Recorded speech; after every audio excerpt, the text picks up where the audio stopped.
Tay, poor girl, grabs a millionaire's hand and asks, "My mommy has a doctor's appointment, and she's really scared. Could you come with us and pretend to be my dad?" What happens next is astounding. Nolan Briggs hated hospitals. The smell of antiseptic, the cold overhead lights, the constant beeping of machines. It all reminded him of when he lost his father years ago. But that Wednesday afternoon had brought him back to one, for a routine checkup. His doctor insisted he couldn't postpone again.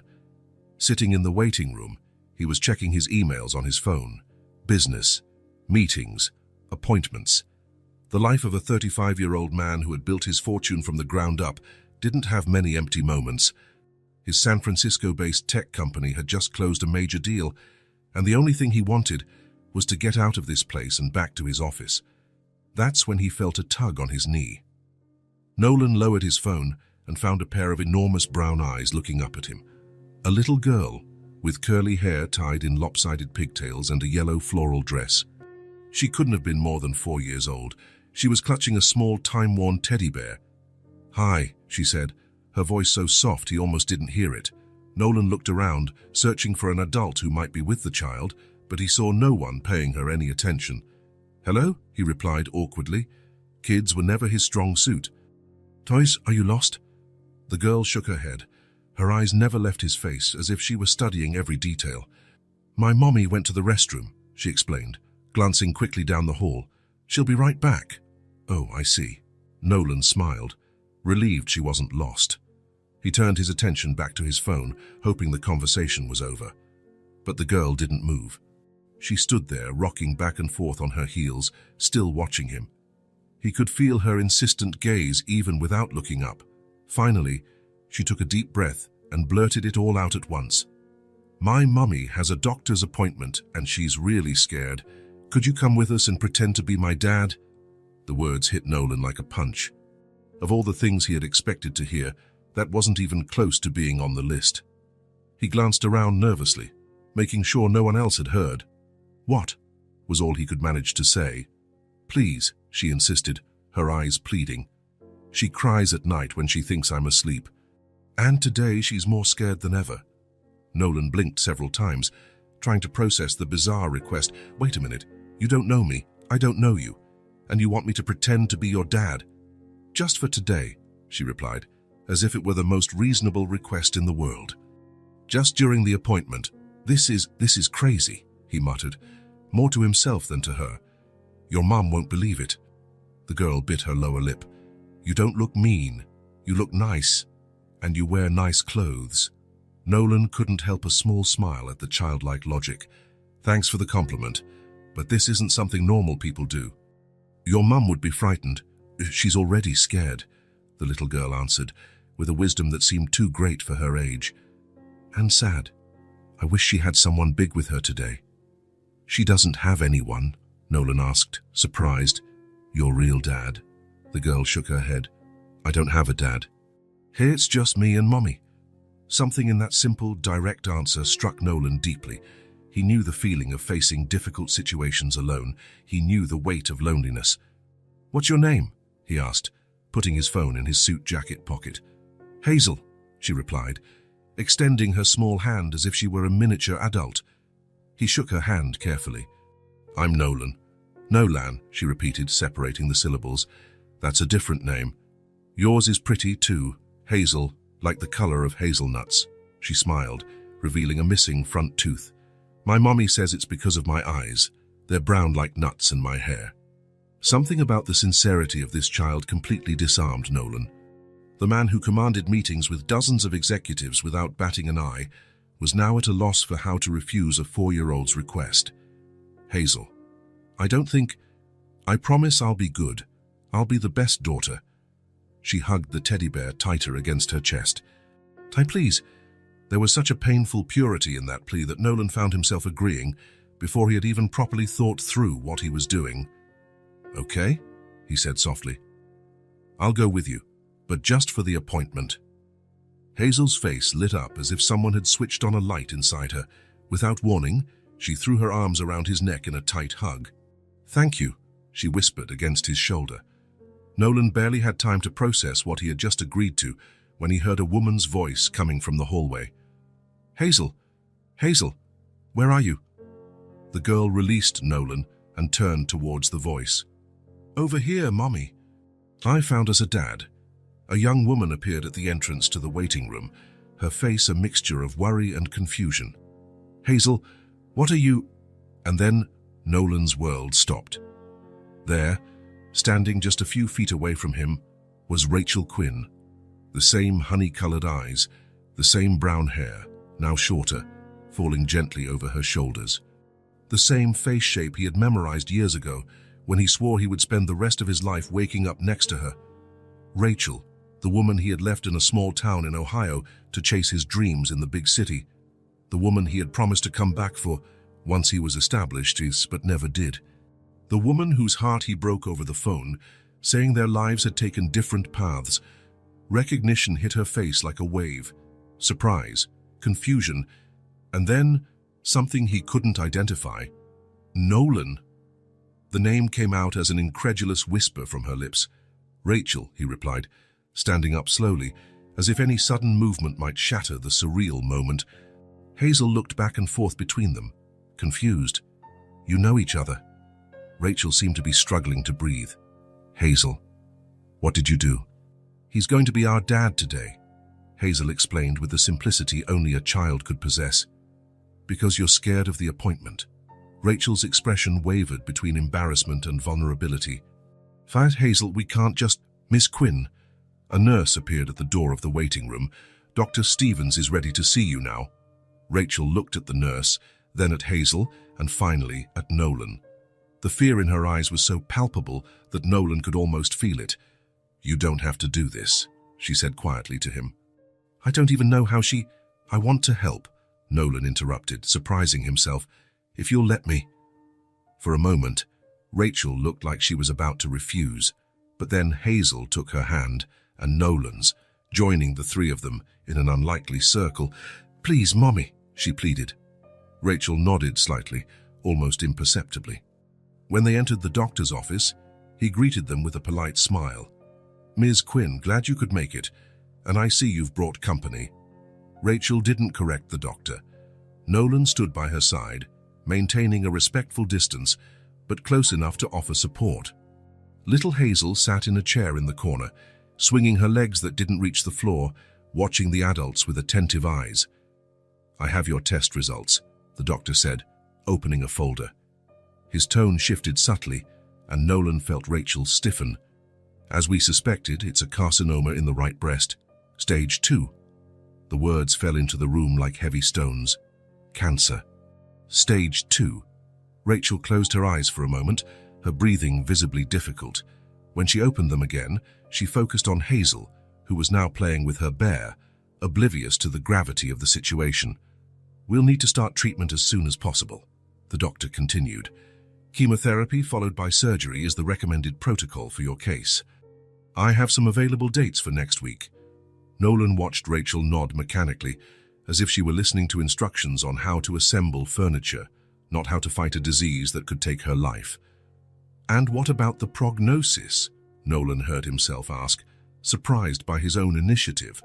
The doctor adjusted his glasses. "With immediate treatment, the chances are good. Stage 2 breast cancer has a 5-year survival rate of around 90% when treated properly." Rachel looked at Nolan, her eyes glistening with unshed tears. He couldn't decipher if it was gratitude or anger for his intrusion. When the doctor finished explaining the next steps and left to get some documents, the silence in the room became almost solid. "You don't have to stay," Rachel said finally, her voice just a little louder than a whisper. "You've already done more than enough." "I want to help," Nolan replied. He hesitated, then added, "I can drive you home." After this, Rachel studied him for a long moment, as if trying to decipher a complex code. Finally, she nodded. "Okay." When the doctor returned with the papers, Rachel signed them quickly. Hazel came back to Nolan's side and held his hand, as if it were the most natural thing in the world. "Thanks for not telling him you're not my real dad," she whispered to him, so low that only he could hear. He squeezed her hand lightly. "You're welcome." As they left the doctor's office, Nolan felt the weight of what had just happened. In less than an hour, his life had been turned upside down. The woman he had never been able to completely forget was back in his life, facing the toughest battle imaginable. And a little 4-year-old girl had chosen him, of all people, to be her father for a day. In the parking lot, while Rachel was distracted putting the documents in her purse, Hazel tugged on Nolan's suit jacket sleeve. "Are you really coming with us? All the way home?" He knelt down to her eye level. "I am. I promised, didn't I?" She smiled, that gap-toothed smile that was already starting to melt his heart. "Yes. And promises can't be broken." Nolan felt a pang in his chest. He had broken an important promise to Rachel a long time ago. Maybe this was a chance to fix at least a small part of the damage he had caused. What he didn't know yet was that one day was just the beginning. The drive from the hospital to Rachel's house was quiet. Hazel, sitting in the back of Nolan's luxury car, was the only one who seemed at ease, telling stories about her teddy bear and pointing things out the window. Rachel kept her eyes fixed on the road, as if every passing tree and building required her full attention. Nolan followed the directions she occasionally murmured, left at the next light, right after the supermarket, straight for 3 blocks. With each instruction, they moved away from the city center and into simpler neighborhoods. The houses got smaller, the yards less manicured, the streets narrower. A world completely different from the financial district where Nolan's office was located. "This is it," Rachel said finally, pointing to a small set of townhouses at the end of a quiet street. Nolan parked and looked at the place. It was a modest 2-story building, with paint peeling in a few spots, but it was clean and had a small pot of flowers by the entrance, so different from the glass and steel penthouse where he lived that they seemed to exist in parallel universes. "You don't have to come in," Rachel said, breaking his train of thought. "You've done a lot today." Before Nolan could answer, Hazel leaned between the front seats. "Come with us, I want to show you my drawings." Rachel shot Nolan an apologetic look. "Hazel, Mr. Briggs probably has things to do, and—" "I can come in for a moment," Nolan interrupted. He surprised himself with his own words. "If it's no bother," Rachel hesitated, her eyes studying his face as if searching for something. Finally, she nodded. "Okay." The inside of the house was like Rachel, simple, dignified, struggling to keep up appearances despite the hardships. The furniture was old but well-maintained. The walls needed a new coat of paint, but were decorated with colorful drawings made by Hazel. There were books stacked in strategic corners, many of them for children, a few well-worn novels. "It's not much," Rachel said, placing her purse on the small kitchen table. "But it's our home." Hazel took Nolan's hand and pulled him towards what looked like the living room. "Hey, come see my play corner." In the corner of the room was a small plastic table with child-sized chairs. Colored pencils, crayons, and sheets of paper were neatly organized. On the surrounding walls were drawings typical of a 4-year-old. Stick figures, houses with smoking chimneys, smiling suns in the corners of the pages. "This is my bear, Chocolate," Hazel pointed to a brown scribble. "And this is Mommy," a larger stick figure with brown hair. "And this is me," another, smaller stick figure holding hands with the larger one. Nolan noticed that in none of the drawings was there a figure that could be a father. "They're very beautiful," he said honestly. Rachel appeared in the doorway. "Hazel, would you like to make some juice for our guest?" The girl agreed enthusiastically and ran to the kitchen. Rachel waited until she was out of earshot. "Look, I appreciate what you did today. I don't know how she convinced you, but it helped." Nolan shook his head. "It was nothing, When I saw it was you, I couldn't just walk away." A heavy silence fell between them.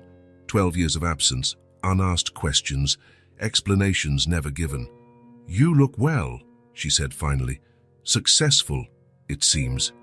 There was something in her voice, not envy or bitterness, but a weary observation. "As the company grew more than I expected," he replied, suddenly uncomfortable in his expensive suit and designer watch. "Fintech, we started small, but now—" "It was worth it then," Rachel completed. It wasn't a question. Nolan knew exactly what she was talking about. The day he said he had to leave, to follow his dreams in the city. that he would come back for her when he was established, the promise he never kept. Before he could answer, Hazel returned, carefully carrying a glass of orange juice. "I made this for you," she said proudly, handing the glass to Nolan. "Thank you, Hazel," he smiled, taking a sip. "It's delicious."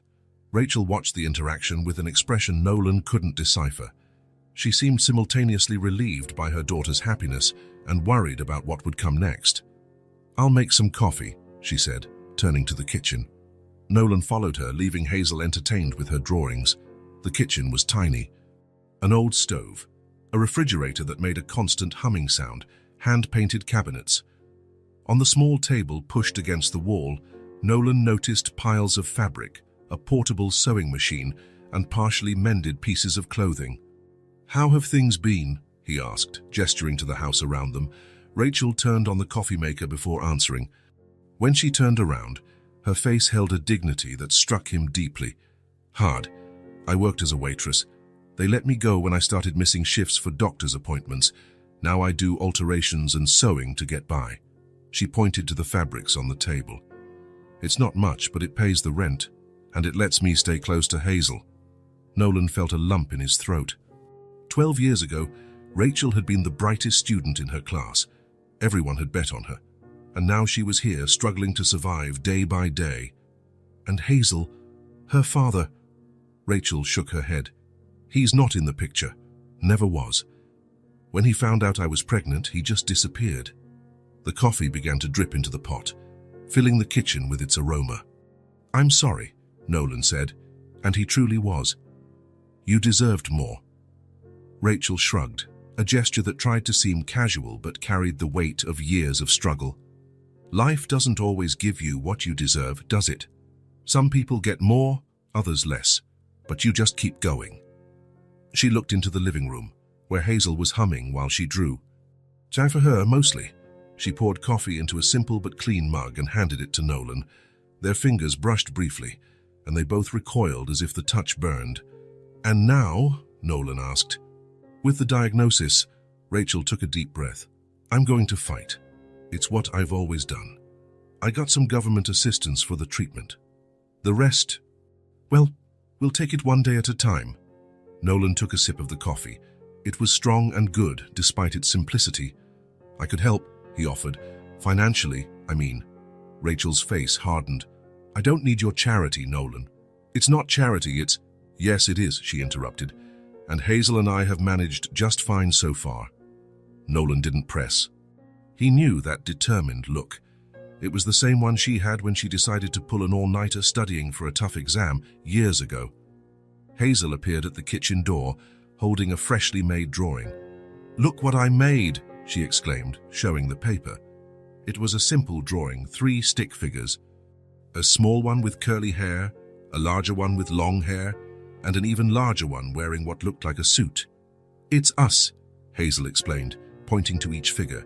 "Me, Mommy, and you." Nolan felt something tighten in his chest. He looked at Rachel, who had an expression of alarm mixed with resignation. "It's very beautiful, Hazel," he said softly.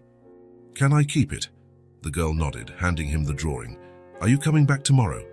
The innocent question hung in the air like a bomb about to explode. Nolan looked at Rachel, who averted her gaze.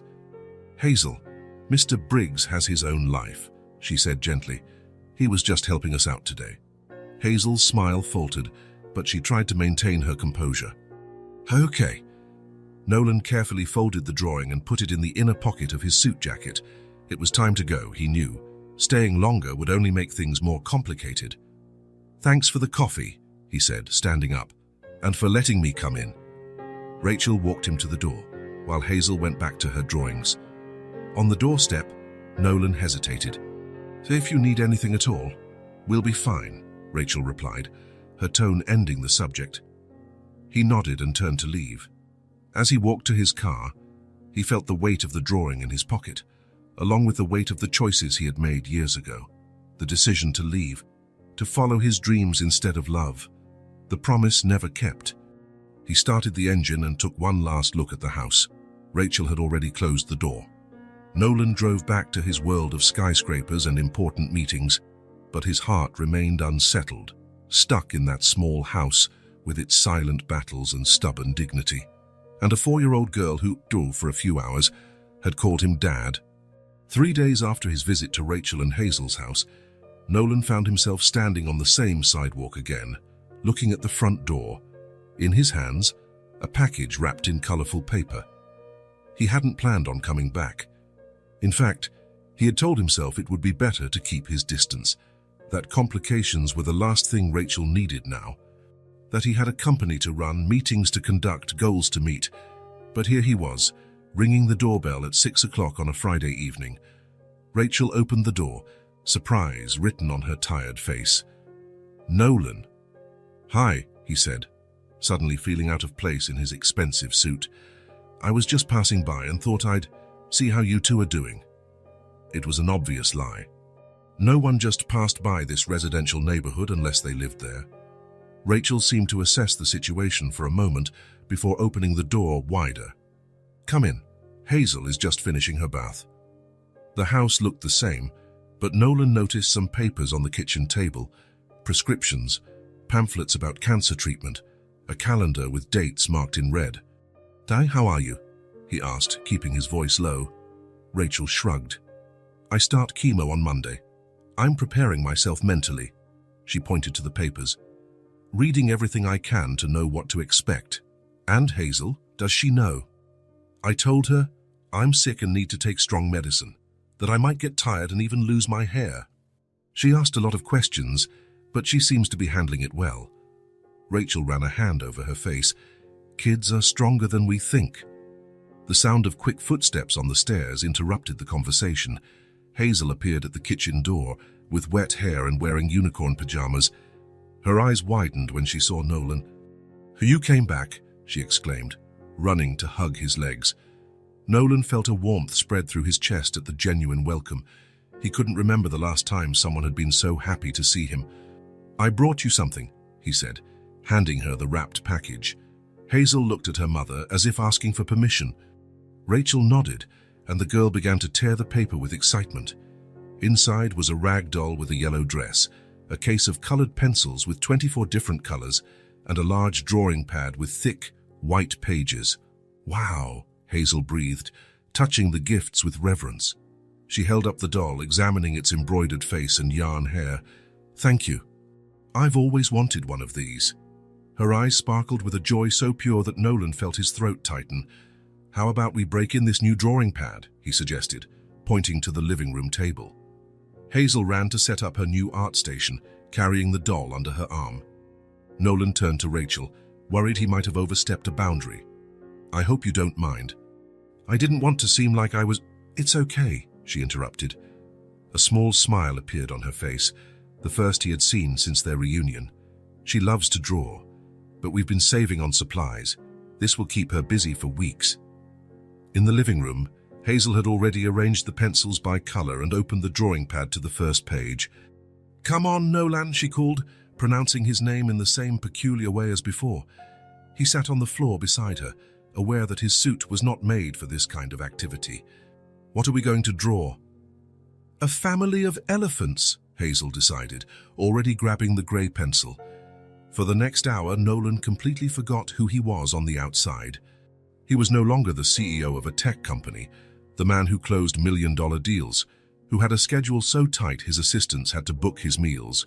He was just a man sitting on the floor, drawing clumsy elephants next to a child who laughed at his attempts and corrected him with the serious wisdom of a 4-year-old. From the kitchen doorway, Rachel watched the scene. There was a lump in her throat she couldn't explain. Anger that he had left years ago, gratitude that he was here now, fear that Hazel would get too attached to someone who would inevitably leave again. But there was also something else, something she hadn't felt in so long she had almost forgotten what it was like. Relief. Relief that she wasn't alone, at least for one night. Relief to share the burden, even if briefly. The first visit turned into 2, then 3, then so many they stopped counting. Nolan started showing up regularly, 3 or 4 times a week. Sometimes he brought food, other times a new book for Hazel or flowers for the house. He would show up after work, his suit wrinkled after a long day, but always with energy for Hazel. He learned how to braid her hair, to tell crazy stories about adventurous princesses, to build forts with sheets in the living room. Rachel didn't understand at first. She expected him to disappear after 1 or 2 visits, that his curiosity or guilt, whatever had brought him back, would quickly run out. But he kept coming back. On the eve of Rachel's first day of chemotherapy, Nolan showed up with a full dinner and a proposal. "I want to go with you tomorrow," he said, when Hazel was distracted watching cartoons. "And I can stay with her during the sessions, if you'll let me." Rachel frowned. "Don't you have a company to run?" "I do," he agreed. "So I also have a competent vice president and the ability to work remotely." He hesitated, then added, "Rachel, I want to help. Let me do this." She wanted to refuse. She wanted to maintain emotional distance, well-defined boundaries. But the truth was she was terrified of the treatment, the side effects, the possibility of Hazel being left alone if something went wrong. "Okay," she finally agreed. "But let's make it clear to Hazel that it's temporary. I don't want her to get her hopes up." Nolan nodded, ignoring the pang he felt in his chest at those words. The chemotherapy room was large, with reclining chairs arranged in a semicircle. Rachel sat in the one indicated by the nurse, trying to ignore the fear that made her stomach churn. "It's going to be okay," Nolan said, holding her hand briefly before stepping away. "Hazel and I will be in the cafeteria. Text me when you're done." Rachel nodded, grateful for the privacy. She didn't want Hazel to see her like this, vulnerable, scared, with needles in her arm. In the hospital cafeteria, Nolan and Hazel settled at a table near the window. He had brought the drawing pad and pencils, and Hazel wasted no time.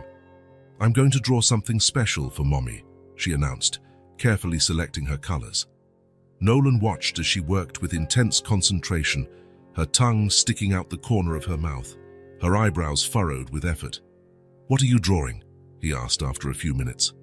"It's a surprise," she replied without looking up. He smiled and took the opportunity to check some emails on his phone. His assistant had rescheduled 2 meetings and sent documents for review. He replied quickly, aware that his priority at that moment was sitting across from him, not in his office. "Done," Hazel announced finally, turning the drawing for him to see. It was simple and colorful, 3 figures holding hands under a smiling sun. A small one with curls, a medium one with long hair, and a taller one wearing what looked like a suit. "I drew us," she explained, pointing to each figure, "because now we're like a team." Nolan felt something break and rebuild inside him with those words. "Our team," he repeated, his voice slightly hoarse. "Yes," Hazel continued, excited. "Mommy said that teams stick together even when it's hard, and they help each other, like us." She offered him the drawing proudly. "You can show it to her when we go get her." Nolan accepted the paper with more care than he had ever held any $1 million contract. "It's perfect, Hazel." 2.5 hours later, Rachel sent a short text. "Finished." They found her at the exit of the treatment room. She was pale, with deep, dark circles under her eyes, but she was on her feet and trying to smile. "How was it?" Nolan asked quietly, as Hazel skipped ahead of them down the hall. "Exhausting," Rachel replied, "but bearable. The worst part will probably come later, when the side effects start." She swayed slightly, and Nolan put his hand on her waist to steady her. "Thank you," she murmured, not pulling away from his touch. In the car, Hazel was excited to show her the drawing. "Look, Mommy, I drew us." Rachel looked at the paper her daughter was holding, and a tired but genuine smile lit up her face. "It's beautiful, my love. It's the 3 of us. A team." Rachel looked at Nolan in the rearview mirror, a silent question in her eyes. He just smiled back, unable to find the right words. That night, after putting Hazel to bed and making sure Rachel was comfortable, Nolan returned to his empty, luxurious apartment. Before going to sleep, he carefully took Hazel's drawing out of his pocket and placed it in his wallet. 3 figures holding hands under a bright sun, a team. It was strange how, in just a few weeks, these 2 people had filled a void he didn't even know existed. How the nights he didn't go to their house seemed longer and emptier than they had ever been. Who would have thought he would find his place in the routine of a single mother, fighting cancer? and a 4-year-old girl who had chosen him, of all people, to be her father for a day. And that one day kept extending, with none of them seeming willing to put an end to it. 3 weeks of chemotherapy had taken their toll. Rachel had lost weight. Her skin had taken on a grayish tone, and her once shiny hair was beginning to fall out in clumps that she tried to hide from Hazel with colorful scarves. Despite everything, she remained strong. She continued to do small sewing jobs when she had the energy. She got up every morning to make her daughter's breakfast. She smiled whenever Hazel entered the room, as if a strength switch were automatically flipped. Nolan visited almost daily now. He brought food, helped with household chores, took Hazel to the park so Rachel could rest. He had rearranged his work schedule, delegated responsibilities, started holding meetings via video conference. His life had completely transformed in a few short weeks, and surprisingly, he didn't miss his old routine. That Thursday afternoon, he was in his office finalizing a presentation when his cell phone vibrated. Hazel's name appeared on the screen. He had given her an old phone for emergencies, programmed only with his number. Hazel. "Are you okay?" There were only sobs on the other end. "Hazel, breathe and talk to me. What happened?" "Mommy is sick." The small voice was broken by crying. "She fell in the bathroom and can't get up." Nolan's heart raced. "Is she conscious? Can she talk to you?" "Yes, but she's very weak. She said not to call an ambulance because it's just weakness. I'm on my way now. Stay with her. Don't leave her side. I'll be there in 15 minutes. Nolan hung up, already running for the door, shouting instructions to his assistant as he passed. The traffic seemed to be conspiring against him. Every red light, every slow car in front of him was torture. He tried calling Rachel, but she didn't answer. He called Hazel again. "How is she?" "I helped her get to bed," Hazel replied, sounding strangely grown up in her concern. "But she's shaking a lot." "I'm almost there. You were very brave, Hazel." When he finally arrived at the house, he found the front door unlocked. Hazel was waiting for him at the entrance, her small face streaked with tears, clutching the doll he had given her like a protective talisman. "Second room upstairs," she pointed. Nolan took the stairs 2 at a time. He found Rachel curled up in bed, as pale as the sheet covering her, shaking uncontrollably. "Rachel," he called softly, sitting on the edge of the bed. She opened her eyes with effort. "You didn't have to come. I just need to rest a bit." Nolan placed his hand on her forehead. She was feverish. "This isn't just exhaustion. It could be a reaction to the chemo or an infection. Your immune system is low." "I don't want to go to the hospital," she murmured. "Hazel can't be alone." "She won't be." "I'm here." He picked up his phone. "I'm calling your doctor." While he was talking to Rachel's oncologist, Nolan felt a tug on his shirt. Hazel was beside him, her big eyes filled with fear. "Is Mommy going to die?" she asked in a whisper. Nolan hung up the phone and knelt down to her level. "No, Hazel. Your mom is very tired, and the medicine she takes to get better sometimes makes people feel sick, but she's going to get better. Promise?" There was so much weight in that single word, so much fear, so much trust placed in him. "I promise I'll do everything I can to help her." Nolan turned his attention back to Rachel. "The doctor said it's likely febrile neutropenia, a drop in defense cells with a fever. We need to take you to the hospital for antibiotics." Rachel tried to protest, but she had no strength. Nolan lifted her into his arms, startled by how light she was, as if the illness were consuming her from the inside out. "Hazel, get a change of clothes for your mom and some toiletries. We're going to the hospital." The girl ran to the closet, determined in her mission. Nolan carried Rachel down the stairs and gently placed her in the back seat of the car. "Can Hazel stay with me? I don't want her to see," Rachel murmured, her eyes closing against her will. "Don't worry about that now. We'll take it one step at a time." At the hospital, Nolan navigated the bureaucracy with Hazel by his side, holding his hand like an anchor. When the doctors took Rachel for treatment, he found himself in a sterile waiting room with a 4-year-old child, looking to him for security. "I'm hungry," she said after an hour of waiting. Nolan realized it was past 6, and neither of them had eaten. He found the hospital cafeteria and bought sandwiches and juice. As they ate, he noticed Hazel's eyes closing with exhaustion. Without a second thought, he picked her up and settled her against his chest. She nestled her head on his shoulder, the doll clutched against her body. "Nolan," she murmured sleepily, "you're not going to leave, are you?" "I'm not going anywhere," he replied, feeling her weight relax against him. Hazel slept in his arms for 2 hours while he waited for news. When the doctor finally appeared, Nolan stood up carefully so as not to wake her. "Miss Quinn is responding well to the antibiotics," the doctor informed him. "Neutropenia is a common complication of chemotherapy. We'll keep her for observation tonight, but she'll likely be able to go home tomorrow. Can I see her?" "Yes, but she's sedated. She'll be resting until tomorrow." Nolan thanked him and sat back down, adjusting Hazel in his arms. It was almost 10 at night.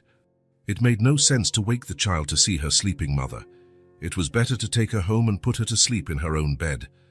But then he realized he couldn't just leave Hazel alone at the house. Rachel would be in the hospital, and the girl needed supervision. He made a quick decision. He took Hazel to his apartment. The child woke up briefly during the drive. "Where's Mommy?" "She's resting at the hospital. She'll be better soon. You're going to sleep at my house tonight, okay?" Hazel nodded and went back to sleep. Nolan's apartment occupied the penthouse of a modern building in the city center. Sleek minimalist, decorated in shades of gray and black, the kind of place featured in architecture magazines, but one that never really felt like a home. He carried a sleeping Hazel through the private elevator and laid her on his king-size bed. She looked tiny amidst the dark sheets. Nolan took off her shoes, covered her with a light blanket, and left the bathroom light on in case she woke up disoriented. Then he took a quick shower and settled on the living room sofa, physically and emotionally exhausted. The next day, when Rachel was discharged, Nolan took her directly to his home. She was too weak to protest, and when she saw Hazel running to hug her at the apartment entrance, she just gave Nolan a grateful look. He set them up in the guest room and hired a private nurse to help with her care. Rachel needed intravenous antibiotics for a few more days and absolute rest. On the third day, when Rachel was more lucid and a little stronger, Nolan sat on the edge of her bed. "I need to talk to you." She nodded, preparing herself for what was to come. "What happened yesterday can't happen again," he said firmly. "You being alone, Hazel having to deal with an emergency."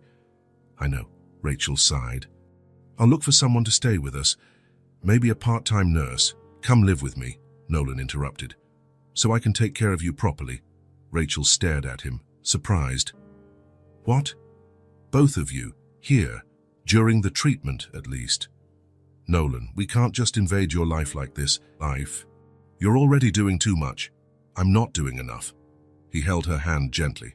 "Rachel, you need to focus on getting better, and Hazel needs stability. There's plenty of space here, 24-hour security in the building, and I'm 10 minutes from the hospital."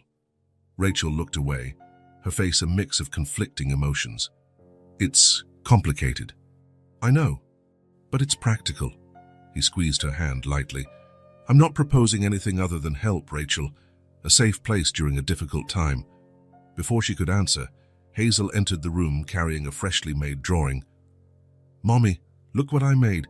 It's Nolan's building, and the three of us in the window." Rachel smiled at her daughter, taking the drawing. "It's beautiful, my love." Hazel turned to Nolan. "Can I make more drawings to put on your fridge?" Nolan looked at Rachel, a silent question in his eyes. "Hazel," Rachel called softly, "what would you think about staying here for a while, until Mommy gets completely better?" The girl's eyes widened. "Live here, for real?" "Only if you want to," Nolan added quickly. Hazel looked around, considering, "Is there space to hang my drawings?" Nolan smiled. "There's a whole space just for you." The joy on Hazel's face was instantaneous, but she soon became serious. "And my things, my books and my toy box?" "We can bring everything," Nolan assured her. "So I can buy a new bookshelf just for your books." That seemed to seal the deal for Hazel, who left the room skipping to explore her new temporary home. Rachel watched her daughter leave and then turned to Nolan. Are you sure about this? It's not a small responsibility. I've never been more sure of anything in my life. There was something in the way he said it, a quiet conviction without drama or hesitation that made Rachel finally nod. Okay, but we're paying rent. Nolan opened his mouth to protest, but her determined look made him reconsider. A symbolic amount, then. And it's temporary, she added. Until I finish treatment and get my strength back. Deal. 3 days later, Rachel and Hazel's few belongings were moved into Nolan's apartment. There wasn't much. Clothes, books, toys, Rachel's sewing machine. A few personal items. It all fit in just 2 cars. To Hazel's surprise, Nolan had transformed the home office into a child's bedroom. Freshly painted walls in light blue, a new bed with a star-patterned quilt, and a special drawing table by the window that had the best view of the city. "Is it all mine?" she asked in disbelief. "All yours," Nolan confirmed, "including that wall. It's your private art gallery." He pointed to an entire wall covered in corkboard, ready to receive her drawings. Rachel's room was next door, simple but elegant, with a comfortable armchair by the window and a small desk where she could do her sewing work when she felt up to it. In the days that followed, Nolan's once pristine and cold apartment began to come to life. Colorful drawings on the refrigerator, children's books on the coffee table, a pair of small slippers in the hallway, a half-finished mug of tea left on the kitchen counter. The first few mornings were strange, with the 3 of them moving cautiously around each other, learning the rhythms and habits of closer cohabitation, but gradually a routine began to form. Nolan would get up early and make breakfast before leaving for the office. Rachel would manage her medications and supervise the homework Hazel's teacher sent. He would come back at lunchtime to check on them and often worked from home in the afternoon. At night, they ate dinner together. Sometimes they ordered food. Other times Nolan cooked something simple he had learned from online tutorials. Afterwards, they would watch a movie, or Hazel would show off her new drawings. There were difficult moments, of course. Days when Rachel spent hours in the bathroom throwing up after chemo, nights when Hazel woke up crying, scared by nightmares about her mother leaving, moments when the forced intimacy brought old resentments and unresolved grievances between Rachel and Nolan to the surface. But there were also surprisingly sweet moments. Hazel teaching Nolan how to braid her doll's hair. Rachel laughing genuinely at a silly joke during dinner. The 3 of them falling asleep on the sofa while watching an animated movie on a Friday night. Slowly, without any of them fully realizing it, something new was forming in that apartment. Not just a temporary living arrangement, not just a practical setup, a family, an unlikely family, born of necessity and illness, of fear and redemption. A family that none of them had planned, but that now, in the silence of the night, when Nolan checked on a sleeping Hazel before going to his own room, felt strangely right. As if all the mistakes and successes, all the good and bad choices they had made throughout their lives, had been necessary steps to lead them to exactly that moment, to that unlikely configuration that, against all odds, worked. 2 weeks had passed since the move to Nolan's apartment. Rachel's treatment was following its course, difficult, painful, but necessary. The doctors were optimistic. The tumor had shrunk a little, a positive response to chemotherapy. The removal surgery was scheduled for the end of the month. That Wednesday started like any other. Nolan left early for an important meeting, promising to meet them at the hospital for Rachel's 2 o'clock chemo session. The private nurse who helped on treatment days arrived promptly at 10, bringing a gentle smile and experienced hands. "How are you feeling today?" she asked, while checking Rachel's vital signs. "Tired," Rachel admitted, "but nothing out of the ordinary." The nurse jotted something down on her clipboard. "Are you eating well? When I can keep food down." In the next room, Hazel was drawing with concentration, pencils scattered across the floor in a colorful chaos. Her private tutor had just left after the morning lesson. Drawing was Hazel's way of processing everything that was happening. Her recent drawings showed many hospitals, people in white coats, and her mother always with a scarf on her head, but smiling. At noon, the nurse helped Rachel get ready for the hospital. A warm bath, comfortable clothes, a light snack she could digest. "Mommy, can I bring my drawing pad?" Hazel asked, already knowing she would spend a few hours in the waiting room. "Of course, sweetheart. And how about we bring a book too?" The car Nolan had hired arrived promptly at 1 o'clock. Rachel, Hazel, and the nurse got in, and the driver, already familiar with the routine, drove calmly to the hospital. Nolan was already waiting for them at the entrance, having left his meeting early. "Jazz, how are my girls?" he asked, bending down to receive Hazel's enthusiastic hug. "Ready to get this over with," Rachel replied with a small smile. The four of them headed to the oncology department. The medical team already knew them well. The brave mother, the daughter with the easy smile, the ever-present man, and the efficient nurse. "Let's see how your tests look today," said the lead doctor, analyzing the recent results. "Your blood levels are a little lower than we'd like. You might feel more fatigue after this session." Rachel nodded. She was used to the warnings, to the anticipation of side effects. It was part of the process. "Hazel, how about we go get a hot chocolate while your mum starts her treatment?" Nolan suggested, knowing that the initial part, setting up the medication, the needles, the tubes, still scared the girl. "Can I, Mom?" Rachel agreed. "Go ahead. We'll meet up later." The nurse stayed with Rachel while Nolan took Hazel to the cafeteria. It was a little ritual they had developed, a time for the girl to breathe outside the hospital environment, to ask questions she might not want to ask in front of her mother. "Is Mommy's hair going to grow back after she gets better?" Hazel asked, carefully blowing on her hot chocolate. "It will," Nolan replied, stronger and more beautiful than before. "And the surgery? Is it going to hurt a lot?" Nolan chose his words carefully. "She'll be asleep during the surgery, so she won't feel any pain. Afterwards, yes, it will hurt a little, but the doctors will give her medicine to help, and we'll be there to take care of her." Hazel nodded, processing the information. "Like you take care of us." It wasn't a question, but a statement. Something she had observed and accepted as part of her new reality. "Yes," Nolan replied, feeling a wave of emotion he hadn't expected. "Like I take care of you." When they returned to the chemo ward, Rachel's medication was already flowing through her veins. She looked paler than usual, but tried to stay alert as Hazel showed her the new drawing she had made in the cafeteria. "It's beautiful, my love," she said, her voice a little weak. Nolan exchanged a look with the nurse, who was monitoring Rachel's vitals more frequently than usual. "Her pressure is a little low," she murmured to him. "We'll keep an eye on it." The chemo session usually lasted 3 hours. In the second hour, Rachel began to tremble slightly. "I'm just a little cold," she said when Nolan asked. "It's normal." But it wasn't normal. The nurse checked her temperature, feverish, a possible sign of infection, dangerous for someone with a compromised immune system. "I'm going to call the doctor," she said, her professional tone masking her concern. Hazel realized something was wrong. Her eyes darted from her mother to Nolan, wide and scared. "Why don't you go pick out a book in the reading room?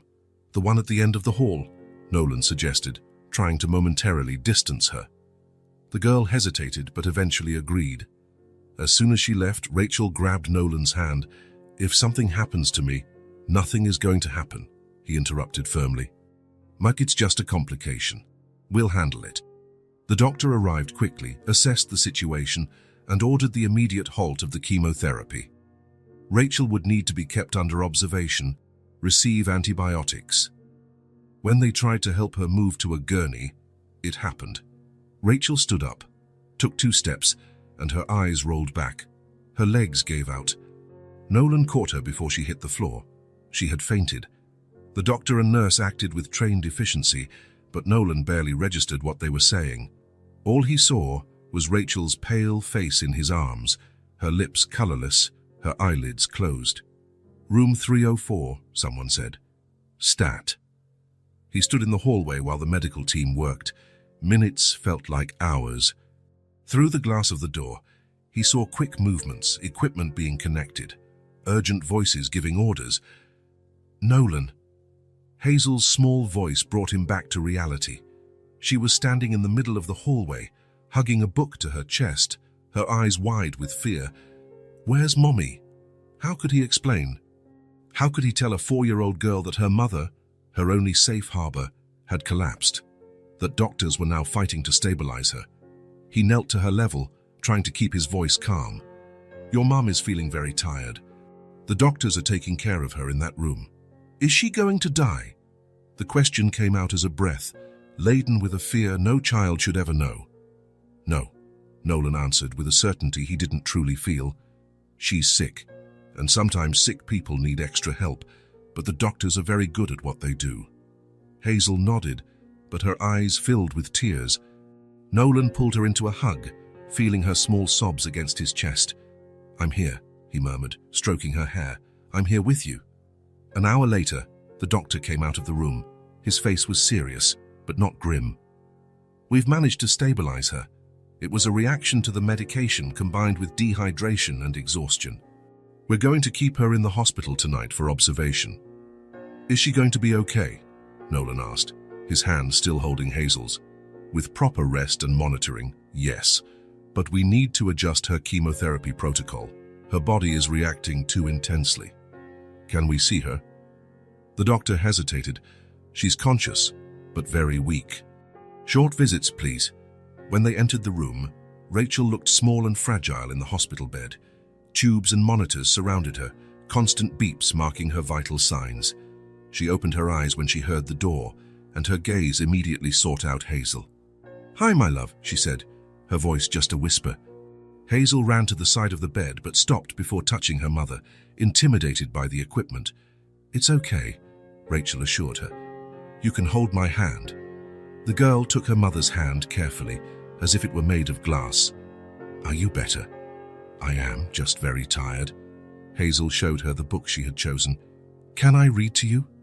"So you can rest?" Rachel smiled faintly. "I'd love that."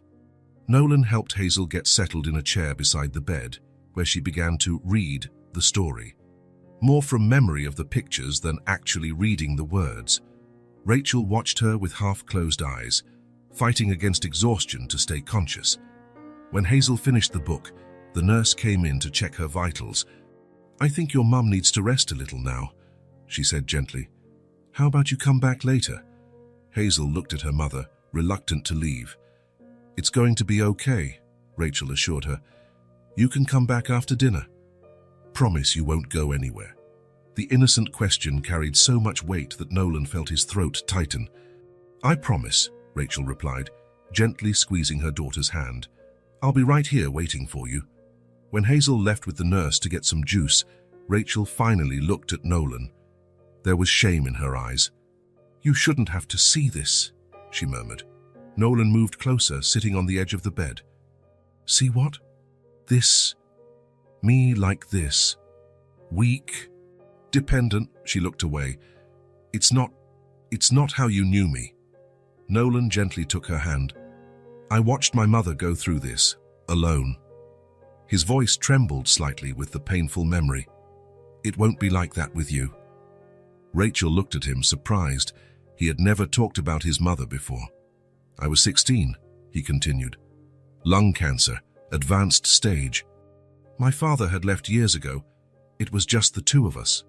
He took a deep breath. "She refused to let me see her at her worst. She'd send me to school, to friends, houses. She fought alone. When she died, my biggest regret was not being there to hold her hand." A tear rolled down Rachel's face. "I'm so sorry. I'm not telling you this for you to feel sorry for me. I'm telling you so you understand there's no shame in needing help. There's no weakness in letting someone see you vulnerable." Rachel closed her eyes, absorbing his words. "Thank you," she whispered finally, "for being here. Always." When Hazel returned, Rachel had already fallen asleep. The nurse explained that this was normal, that her body needed to rest to recover. "Let's go back later," Nolan said to Hazel. "In the meantime, how about we get something tasty for dinner?" Night fell slowly over the city. In the hospital cafeteria, Nolan watched Hazel push food around her plate without really eating. "You don't like the pasta?" She shrugged. "I'm not hungry. I get it, but we need to eat to stay strong, especially on tough days." Hazel looked at him with those big, serious eyes. "Are you scared too?" The question caught him off guard. His instinct was to protect her, to say no, that adults don't feel fear. but something in her gaze demanded honesty. "Yes," he admitted. "I'm scared too." Strangely, that seemed to comfort her. She picked up her fork and started eating small bites. When they returned to Rachel's room, she was still sleeping. The nurse said she probably wouldn't wake up until the next morning. "I think we should go home," Nolan suggested. "We'll come back early tomorrow." But Hazel refused to leave. "I promised her I'd come back. What if she wakes up and doesn't find me?" Nolan understood the child's fear. "Okay, we can stay a little longer." They ended up spending the night at the hospital. Hazel fell asleep on the small sofa in the room, using Nolan's lap as a pillow. He took off his own jacket and carefully covered her, watching her little face relax in the deep sleep of childhood. He looked at Rachel in the hospital bed, at Hazel asleep on his lap. He felt something expand inside his chest, a certainty he couldn't quite name. They were already a family, he realized, not on paper, not by declaration, but in practice. In the small gestures, the shared worries, the silent comfort of each other's presence. In the morning, Rachel woke up stronger. The color had partially returned to her face, and the doctors were pleased with her vital signs. "We can go home this afternoon," she announced when Hazel woke up. "But I need to be more careful." "Rest more. I'll help," Hazel promised solemnly. "I'll be very quiet when you're resting." Rachel smiled, stroking her daughter's face. "You already help so much just by being you." That afternoon, after receiving the medical instructions and new medications, they returned to the apartment. Rachel was weak but managed to walk with Nolan's help. After Hazel went to sleep, exhausted from the stressful day, Rachel found Nolan on the balcony. The night was clear, the city lights twinkling below them. "Thank you," she said, joining him at the railing. "For yesterday, for everything." Nolan nodded. They stood in silence for a moment, just watching the city. "Hazel's father left me when he found out I was pregnant," Rachel said suddenly. "I raised her alone, and now I'm scared of the surgery, scared of leaving her." Her voice broke on the last phrase. The fear she had kept under control during the day to protect Hazel finally found an outlet. Nolan turned to face her. Without a word, he took his wallet from his pocket and removed something from inside. An old photograph, yellowed at the edges. He held it out to her. Rachel took the photo carefully. In it, two teenagers smiled at the camera, arms around each other in front of a tree. She was 17, with long hair and a floral dress. He was 18, thin and awkward, looking at her as if she were the center of the universe. "You kept it?" she asked, her voice barely a whisper. "Because you were the only woman I ever loved." Rachel looked up from the photo to his face. "And now?" Nolan held her hands, the photo between them like a bridge connecting past and present. "Now I want to face this with you. And with Hazel." They weren't grand words of eternal love. They weren't impossible promises to keep. It was something simpler, and perhaps for that very reason, more true.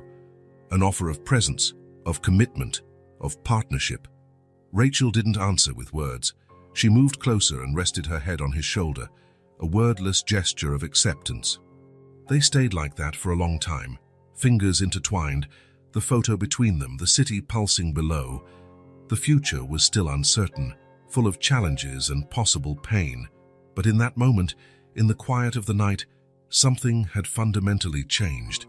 They were no longer alone in their struggles. The eve of the surgery arrived faster than any of them were prepared for.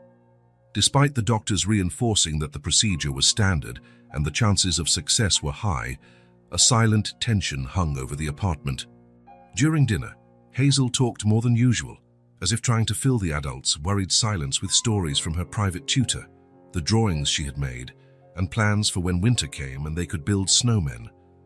Nolan responded with enthusiasm, feeding the conversation, while Rachel smiled and nodded, her plate almost untouched in front of her. "You need to eat," Nolan said softly when Hazel left the table to get a drawing she wanted to show. "I'm not hungry," Rachel replied, pushing pasta around her plate. After a moment, she added, "I'm afraid I'll get sick during the night because of tomorrow's anesthesia." It was an excuse, and they both knew it. Fear had stolen her appetite. After dinner, Nolan helped Hazel with her bath and bedtime routine. He read 2 stories instead of the usual one and sat by her bed until she fell asleep, holding her small hand in his. When he returned to the living room, he found Rachel on the balcony, looking out at the city lights. She was wearing a thick robe over her pajamas, protecting herself from the cold night wind. "Is she asleep?" Rachel asked without turning around. "Yes, she asked for 2 stories tonight." Rachel nodded, still with her back to him. Her shoulders were tense, her posture rigid. "The doctors said the surgery has a 95% chance of success," Nolan offered, approaching her. "Those are excellent numbers." "I know." She finally turned to face him. Her eyes were welling up with tears. But what about the other 5%? Nolan had no answer for that. Statistics were cold, impersonal. They didn't acknowledge that for Hazel, her mother was 100% of her world. "I need to ask you something," Rachel said, her voice almost a whisper. "Something I have no right to ask, but anything," he replied without hesitation. Rachel took a deep breath, as if gathering courage. A tear escaped and slid down her pale cheek. "If something happens to me, will you take care of her?" The question hung between them, heavy with meaning. It wasn't just a practical request about who would care for Hazel in the worst-case scenario. It was an acknowledgement of what had formed between them in recent weeks, an unconventional family, born of necessity, but strengthened by something deeper. "She's already mine," Nolan replied, his voice firm, despite the lump in his throat. "But I promise, with everything that I am." Rachel closed her eyes for a moment, letting more tears escape. When she opened them again, there was relief in her gaze, as if a great weight had been lifted from her shoulders. "Thank you," she whispered. Nolan took a step forward and pulled her into his arms. She didn't resist, sinking into the hug, as if she could finally let go of all the strength she had been holding on to for so long. Her shoulders trembled with silent sobs. It's going to be okay," he murmured against her hair. "And I'll be there when you wake up. We both will be." They stayed like that for a long time, embraced under the starry sky, the city pulsing below them, indifferent to the small and enormous dramas unfolding in every lit window.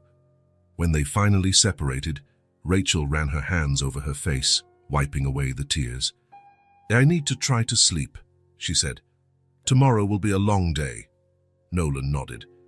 "Do you want me to stay with you until you fall asleep?" A simple offer, yet laden with intimacy. Not sexual, but of a deeper kind. The comfort of someone's presence during the darkest hours of the night. "Please," she replied. He followed her to the bedroom and sat on the edge of the bed as she settled under the covers. He held her hand, and they sat in silence. Words unnecessary. Eventually, Rachel's breathing became deeper and more regular. Even so, Nolan stayed for a while longer, as if his presence could somehow ward off nightmares and fears. When he finally left the room, it wasn't to his own but to the living room sofa. Somehow it felt wrong to be too far away that night. The morning came with the cold light of autumn. Nolan woke up before his alarm, tense and alert. He prepared breakfast, something light for Rachel, who couldn't eat much before the anesthesia, and animal-shaped pancakes for Hazel, an attempt to maintain normalcy. Hazel appeared in the kitchen, still in her pajamas, her hair disheveled, clutching her favorite doll to her chest. "Is Mummy going to the hospital today?" she asked, climbing onto her stool at the kitchen island. "Yes," Nolan replied, placing an elephant-shaped pancake on her plate. "The doctors are going to take out the sick part of her so she can get all better." The explanation was simplified, but true. It was what they had decided to tell Hazel, enough for her to understand, without unnecessary frightening details. "And when is she coming back?" "Probably tomorrow or the day after. It will depend on how she feels." Hazel nodded, absorbing the information as she ate small pieces of her pancake. "I made her a present," she announced after a few moments. "Really? What is it?" "A special drawing, for her to see when she wakes up from the surgery." Nolan smiled, feeling a wave of affection for this child who faced everything with such courage and kindness. "I'm sure she'll love it."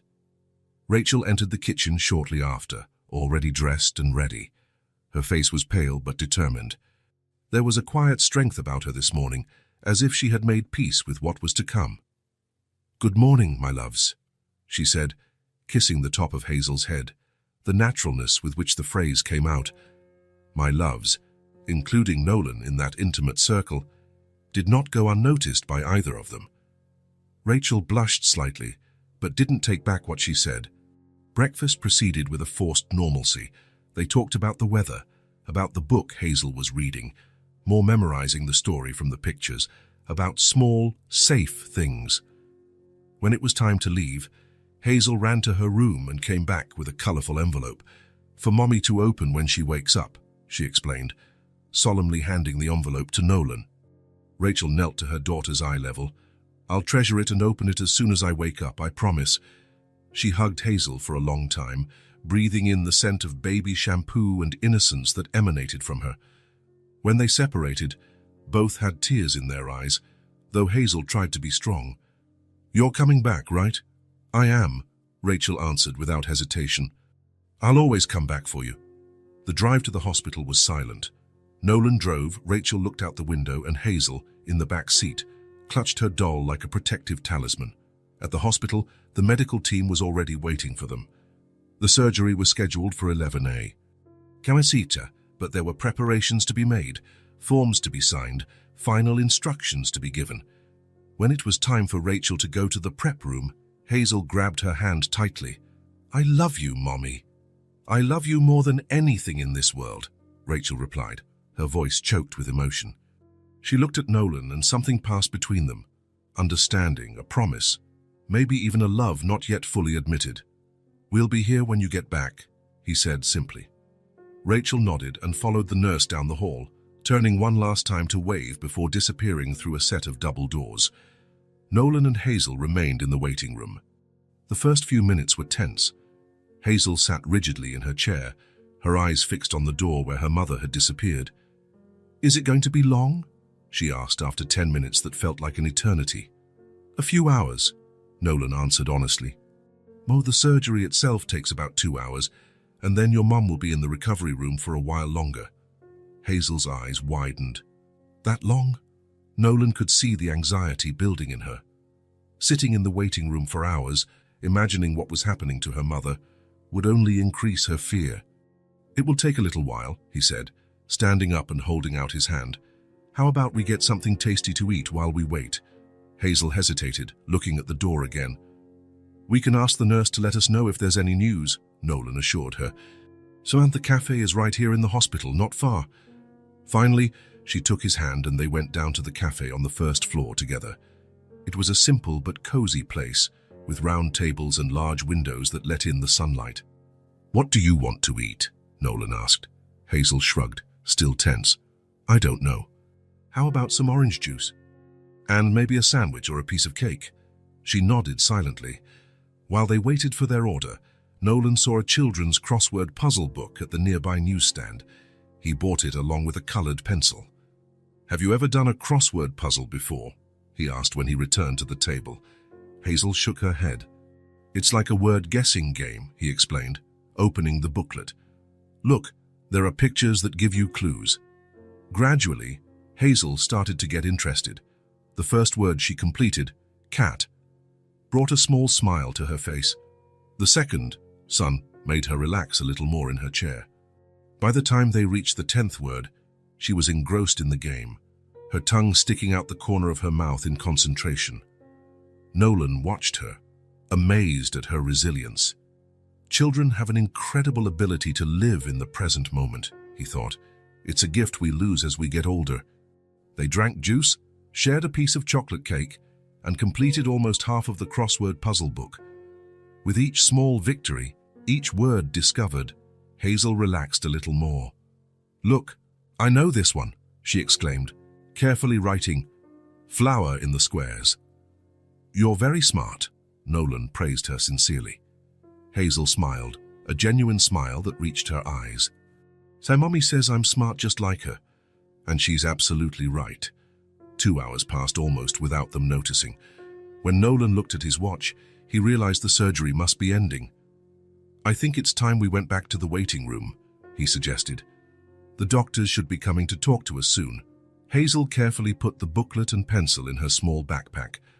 She seemed much calmer now, even excited to give her mother the good news. "We can show Mommy how many words we got right when she wakes up," she said, naturally taking Nolan's hand as they walked back. In the waiting room, the nurse smiled when she saw them. "We were just about to call you. The surgery is over and Dr. Quinn is already in the recovery room." "Did everything go well?" Nolan asked, feeling his heart race. "Yes, everything went as expected. The doctor will come speak with you in a few minutes." Hazel gave a little jump of joy, squeezing Nolan's hand tightly. "Mommy's okay." The surgeon appeared shortly after, still in his surgical scrubs, but with his mask down. His tired face wore a satisfied smile. "The surgery was a success," he announced. "We were able to remove the entire tumor and some lymph nodes for analysis, but what we saw was very positive. The chemotherapy did an excellent job of reducing the size of the mass." Nolan felt a wave of relief so intense that his legs felt weak. He knelt down and hugged Hazel, who, though she didn't understand all the medical terms, understood from the tone and expression that it was good news. "When can we see her?" he asked. "She's still under the effects of anesthesia, but she should wake up in the next few hours. I suggest you go home to rest for a bit and come back in the late afternoon. She'll probably be more alert then." Nolan thanked the doctor and turned to Hazel. "What do you think? Should we go home, take a shower, get the drawing you made for your mum, and come back later?" Hazel agreed, though she seemed reluctant to leave the hospital. "She's going to be fine," Nolan assured her. "Janet, there are a lot of people taking care of her here." When they returned to the hospital late that afternoon, Rachel had been moved to a private room. She was pale and looked fragile against the white pillows, but her eyes lit up when she saw Hazel run in. "Careful with the tubes, sweetie," she warned gently as her daughter approached for a hug. Hazel slowed her pace, looking cautiously at the various tubes and monitors connected to her mother. Nolan helped her carefully climb onto the bed for a gentle hug. "Are you all better now, Mommy?" "I'm on my way," Rachel replied. "The doctors took out the sick part. Now I just need to rest and get strong again." Hazel nodded seriously. "I brought your drawing." She opened her backpack and took out a colorful envelope, handing it to her mother. "I can open it for you." Rachel smiled as her daughter carefully tore open the envelope and took out a sheet of paper. It was a simple drawing, but full of meaning. 3 figures holding hands in front of a big house, obviously Nolan's apartment building.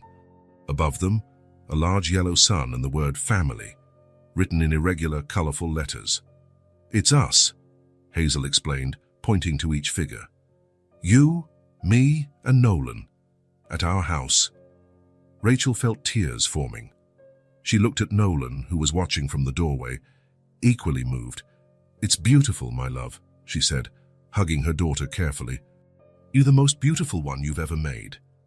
3 days later, Rachel was discharged from the hospital. The recovery would be long, weeks of rest, followed by preventative radiation therapy, but the worst was over.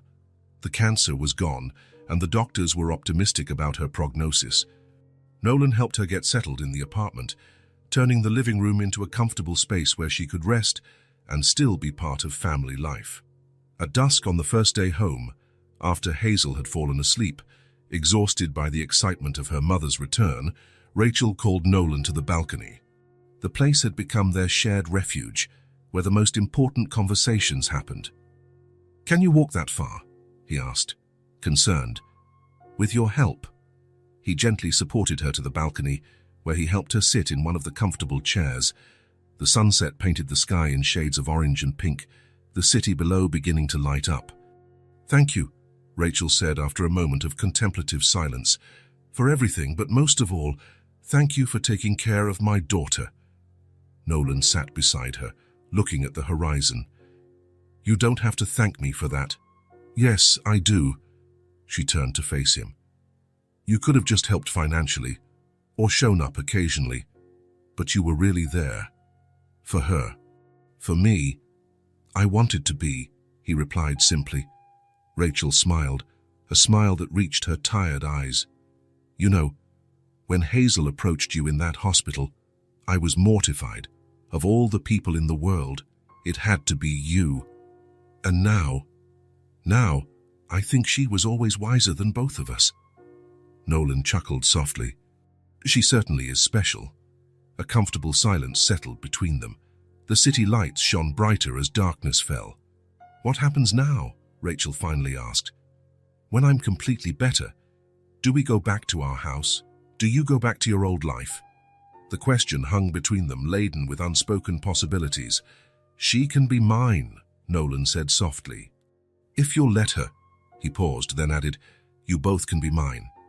It wasn't a traditional marriage proposal. It was something more fundamental, an acknowledgement of what they had already become, a question about what they could be together. Rachel held his hand tightly, as if to anchor herself in that moment. "She already is," she replied, her voice firm despite the tears in her eyes. "And so am I." Simple words that sealed a deep commitment. Nolan pulled her closer, wrapping her in a careful hug so as not to hurt her still healing scars. They held each other, without fear, without reservations. They were together. The road ahead would still be difficult. There would be more treatments, days of fatigue, adjustments to be made. But they would face it all as they had faced the last few months, as a family. A family that began with the innocent request of a 4-year-old child, grew through pain and fear, and solidified in the understanding that true love is not just a feeling, but a daily choice to stay, to care, to be present. "I think we should tell Hazel tomorrow," Rachel murmured against Nolan's chest. "Tell her what?" "That we're a real family now," Nolan smiled. "I have a feeling she already knows." Autumn brought a new phase. Rachel responded well to the preventative radiation therapy, with fewer side effects than the chemotherapy. Her hair was growing back, fine but determined, like small signs of victory. Nolan had restructured his work, more video conference meetings, more hours at home. His assistant, once used to seeing him at the office late, now smiled when he said he needed to leave early to take Hazel to her swimming lessons. The girl was back in regular school. She was happy to have friends again, to attend birthday parties, to bring home drawings to stick on the fridge that were not only hers, but also her new friends. On a sunny Friday, Nolan came home early. In the elevator, his hand clutched a large envelope in the inner pocket of his suit jacket. Documents he had picked up from the lawyer's office that morning. He found Rachel in the kitchen, preparing a snack. He kissed her softly, something that still felt new and precious between them. This intimacy had grown slowly, first with holding hands, then small kisses, and in recent weeks, shared nights in the same room, rediscovering each other with the patience of those who value every moment. "How was your appointment?" he asked. "Great. The doctor is very pleased," she smiled, a genuine smile that lit up her face. "Where's Hazel?" "The driver is picking her up from school. They should be here in 15 minutes. Before Nolan could say more, the front door opened and Hazel ran in, her backpack bouncing on her back. "Mommy, Daddy!" she shouted, throwing herself into Nolan's arms. He caught her mid-air, feeling that familiar wave of love that never ceased to amaze him. Hazel had started calling him Daddy a few weeks ago, naturally, as if it had always been that way. The first time was at the park when she ran to show him a special leaf. "Look, Daddy," she said, and continued talking as if she hadn't just transformed Nolan's world with a single word. "How was school, little one?" "Awesome. I got a gold star on my spelling test, and the teacher hung my drawing on the classroom wall." "That calls for a celebration," Rachel said, opening her arms to welcome her daughter. During dinner, Hazel chatted endlessly about her friends and her teacher. Rachel and Nolan exchanged glances over the table, the knowing smiles of proud parents. Later, after helping to clean up the kitchen, Nolan felt the weight of the envelope in his pocket. The moment had come. He went to the living room where Hazel was drawing on the rug, surrounded by colored pencils. "Can I join you?" he asked, sitting down beside her. Hazel smiled, pushing some pencils in his direction. "Sure, I'm drawing our house." "What house?" he asked, noticing that the drawing didn't look like the apartment where they lived. "The house we're going to have one day, with a garden and a swing on a tree," Nolan smiled. It was as if she had read his mind. In recent weeks, he had started looking at houses in the suburbs, thinking it might be time for a bigger space, with a yard for Hazel to play in. He took a deep breath, gathering his courage. "Can I ask you something?" Hazel dropped her pencil and looked at him as he was curious. You can. The elaborate words he had rehearsed seemed inadequate now. Instead, he opted for simplicity. Would you let me be your dad? He asked softly. Not just in name, but for real. On paper and everything. Hazel's eyes widened, shining brighter than ever before. Really? For real? Her voice was almost a whisper of disbelief. For real, Nolan confirmed, his heart pounding. I spoke to a lawyer. If you and your mum agree, we can sign the papers that make me your legal father. For a moment, Hazel just stared at him, processing his words. Then, without warning, she threw herself forward, hugging him with all the strength her small arms could muster. You already are, she declared against his shoulder. Nolan hugged her back, feeling an emotion so intense he could barely breathe. When he looked up, he saw Rachel standing in the living room doorway, watching the scene with silent tears streaming down her face. Hazel pulled back a little, suddenly very serious. Does this mean you'll never leave again? The question hit Nolan in the chest. Even with all the security and love she had received in recent months, there was still that fear buried in Hazel's heart, the fear of abandonment. Never again, he promised. You're stuck with me forever. That made her smile again. Forever is a long time. Exactly how long I want to be with you and your mum. That night, after Hazel fell asleep, Nolan showed Rachel the adoption papers. On the last page, in clear print, was the proposed name, Hazel Quinn Briggs. It's perfect, she whispered, hugging him tightly. Absolutely perfect. 6 months later, on a spring afternoon, the adoption process was finally complete. In the same week, Rachel received the best possible news. She was officially in remission. The cancer had been defeated. To celebrate both milestones, they decided to have a picnic in Golden Gate Park. The day was perfect. A blue sky, a gentle breeze, flowers beginning to bloom everywhere. Rachel spread a checkered blanket on the grass while Nolan took food out of the basket. Hazel ran around them, chasing a colorful butterfly. Don't go too far, Rachel called out, her tone lighter now, without the weight of constant worry that had accompanied her for so long. Nolan watched them both with a sense of fullness that still surprised him at times. Rachel was now fully recovered. Her hair had grown into a short, modern cut she decided to keep. Her eyes shone with renewed energy. Life had found its balance. Rachel had gone back to school, fulfilling her dream of attending college. Nolan continued with his company, but with completely rearranged priorities. And Hazel was flourishing, secure in the unconditional love of her parents. Take a picture with me, Hazel exclaimed, running back to them with flushed cheeks. Nolan set the camera timer and propped it on the basket. The three of them posed on the picnic blanket, genuine smiles lighting up their faces as the countdown began. 3, 2, 1, flash. A week later, the photo was framed on the living room shelf. Next to it, in a smaller frame, was that first drawing Hazel had made. 3 stick figures holding hands under a smiling sun. Hazel insisted on writing the caption for the larger photo herself. In her careful, childish handwriting, she wrote on a piece of colored cardstock, "Our first new beginning." Rachel asked why first, to which Hazel replied, "Because life has many beginnings, Mommy. Every day is a new beginning." That night, after Hazel had fallen asleep, Nolan and Rachel sat on the balcony, as they had done so many times during the difficult moments.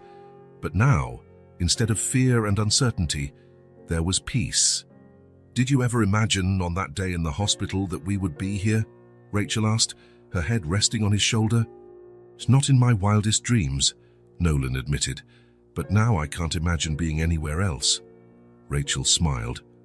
"All because of a 4-year-old who decided she needed a dad." "The wisest person I've ever met," Nolan agreed.